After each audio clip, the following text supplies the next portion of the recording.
Days after ISIS issued a threatening convert to Islam ultimatum, scores of Iraqi Christian families are fleeing the city of Mosul. In its continued pursuit of an Islamic caliphate, ISIS released a statement Friday to all Christians living in the city. Convert to Islam, pay a fine equivalent to about $470 for being Christian, or face death. CNN reports at least 52 Christian families fled Mosul Saturday morning, and an armed group restricted some of them from bringing anything but the clothes on their backs.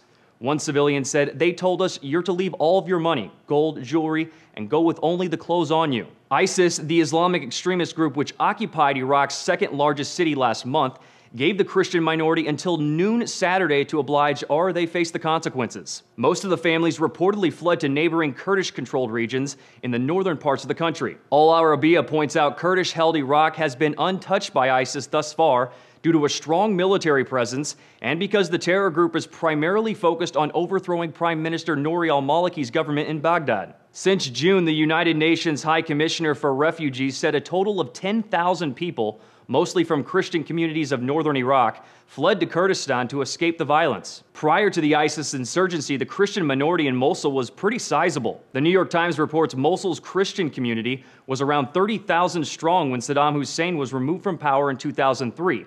But the numbers slowly faded to a few thousand. And more recently, since ISIS took control of Mosul, that number is rapidly getting closer and closer to zero. According to Al Jazeera, the Christian population in the city was around 3,000 before Friday's ultimatum.